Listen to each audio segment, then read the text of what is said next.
Good morning, Mr. Chairman and members of the committee. My name is Jermaine Gibson. I'm the Workforce Development Coordinator for the Amalgamated Transit Unions International Office in Washington, D.C. ATU is the largest transit union in the U.S. We represent 6,000 people in Oregon, including the workers at TriMet. We have made a commitment to expand high-quality registered apprenticeship programs across all our locals in the U.S. The ATU understands the benefits of apprenticeship, not only for the industry, but for our members and the communities we serve. You're going to hear from some of our members at Local 757 about the importance of preserving and improving the state registered apprenticeship programs at TriMet. I want to apologize to you up front for raising these issues here in the legislature. It is not the appropriate forum for this important discussion. The right place to talk about these matters is at the bargaining table. Unfortunately, the management at TriMet has done everything in its power to shut those discussions down.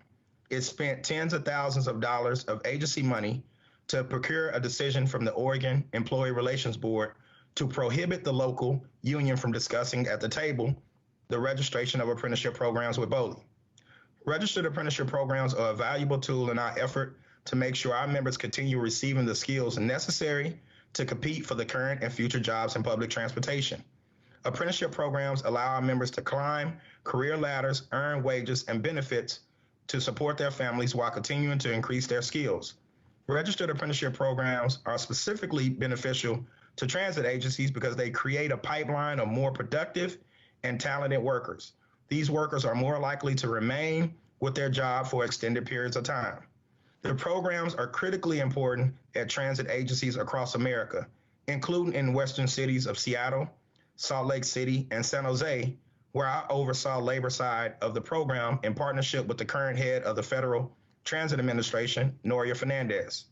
Unfortunately, TriMet has decided to go in the opposite direction of the rest of the country, pulling their plug on their 40-year-old apprenticeship program. They say they want to get out of the training business. Meanwhile, legislation is pending in both Oregon State Legislature and the U.S. Congress, either mandating or encouraging a full conversion from diesel to electric transit buses within the next few years.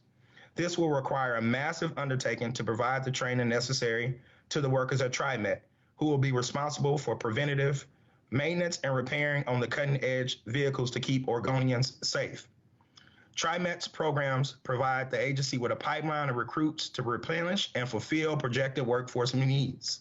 Yet they intend to end and starve the workers of the skills that they need. As other industries have demonstrated, the best way to close skills gaps is through training. Not just any type of training, apprenticeship programs established through labor management partnerships are without a question the best way to address skills training. When both sides buy in, the results can be quite effective. In transit, we have recognized that when labor and management work together, we can provide training to workers with a thirst for the knowledge they need to move up the career ladder, while saving management precious resources that they can put into improved and extended service. It's a win-win for everyone. Thank you for your consideration of this legislation, which would simply include matters concerning apprenticeship and training programs administered by TriMet as a mandatory subject of collective bargaining. We're not asking you to take sides here. We just need a fair forum so we can make our case. The program needs to be improved, not thrown under the bus. Thank you, Mr. Chairman. Thank you, Jermaine. The first thing I want to do is apologize for mispronouncing your name. I realized as soon as I saw you that I had mispronounced your name. No, it's quite okay. All right. Any questions for Jermaine? Nope, I don't see any. Thank you very much for your testimony.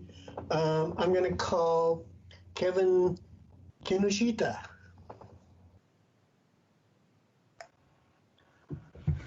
Good morning, Chair Riley, Vice Chair Hansel, and members of the committee. My name is Kevin Kinoshita. I went through the diesel apprenticeship program at TriMet and have been a member of the Joint Apprenticeship and Training Committee for over 10 years. In a couple of weeks, I will have 27 years of employment in maintenance at TriMet. I wanted to talk a little more in depth about the apprenticeship programs at TriMet and ATU 757. The programs include light rail vehicle maintenance, maintenance away, diesel bus maintenance, and facility maintenance with limited maintenance electrician license. These programs minimum training and practice hours from 4,000 up to 8,320 hours. At a minimum, it takes 2 years to complete an apprenticeship program and must successfully pass a validated qualification test to determine mechanical aptitude. These programs include classroom time, lab time while in class, and on-the-job training with the journeyman mechanic. The facilities maintenance program classroom time is done at Portland Community College, but their on-the-job training is done at properties that are owned or leased by TriMet. Apprenticeship programs improve our infrastructure. I see these new apprentices getting the latest and newest technology firsthand from our trainers before becoming journeyman mechanics. Moving forward, these newer apprentices will become the future of alternative fuel mechanics for transit. Our programs most likely will change from diesel bus program to alternative fuel programs, and our diesel journeyman mechanics will become alternative fuel journeyman mechanics. We will have a diverse workforce with diesel, hybrid, electric buses, and possibly alternative fuel for journeyman mechanics for the future.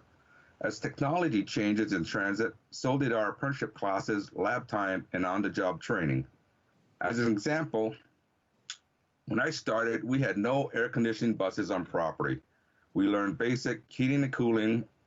As TriMet ordered new buses with air conditioning, our trainers had to incorporate heating, ventilation, and air conditioning classes.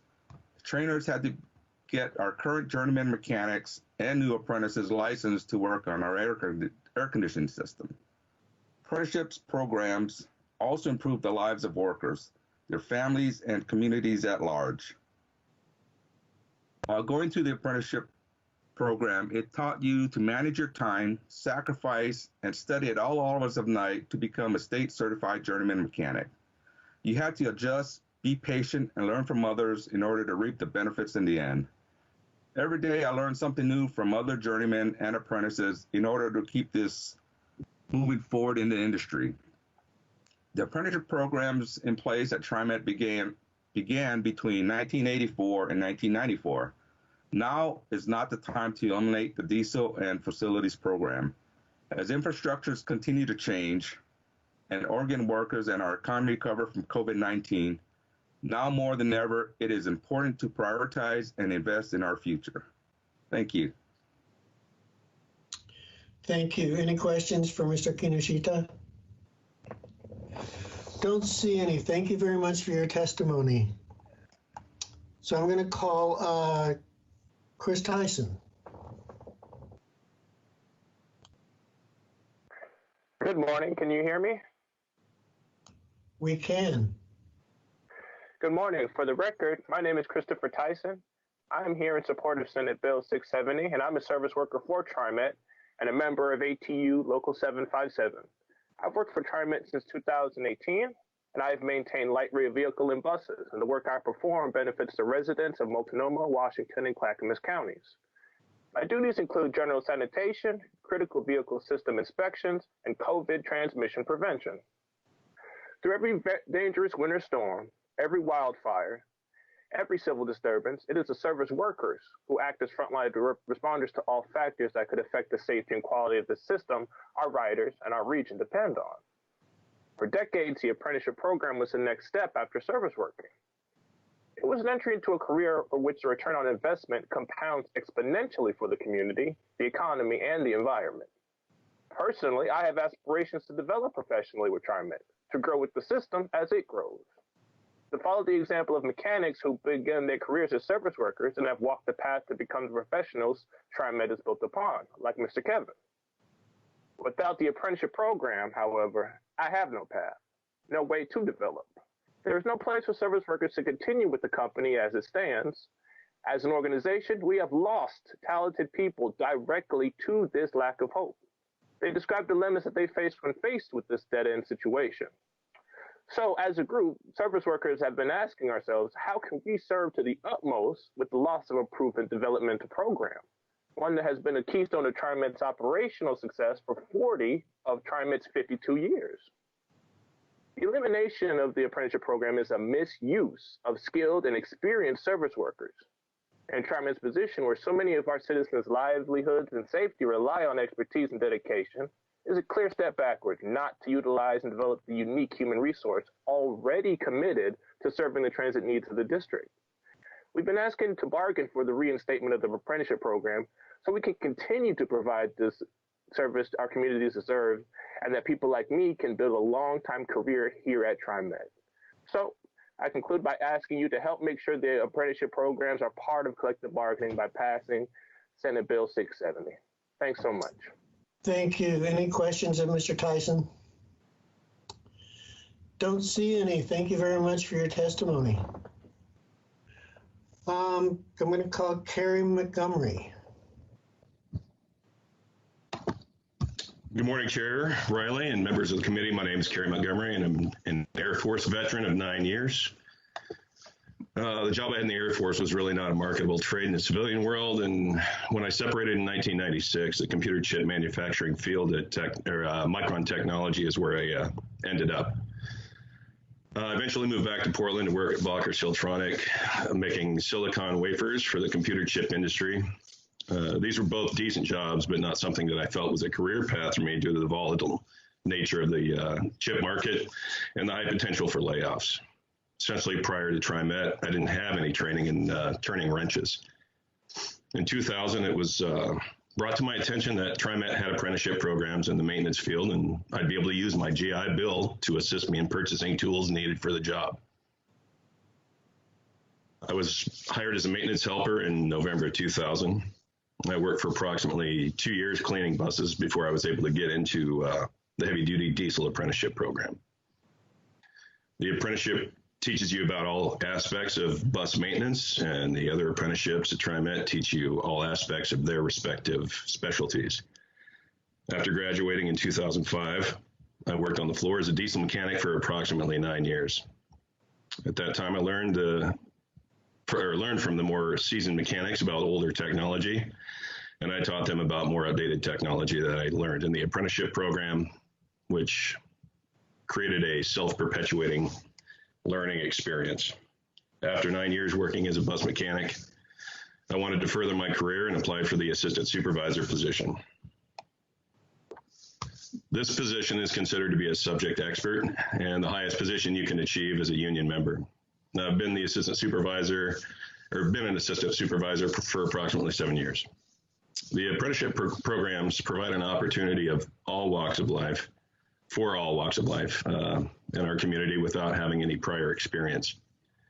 Through my years at TriMet, we've graduated people from all walks of life that are underrepresented in this career field, and to lose this program would be a detriment not only to TriMet, but also our local community. Please support SB 670. Our future mechanics and people in the Tri-County area need it. Thank you for your time.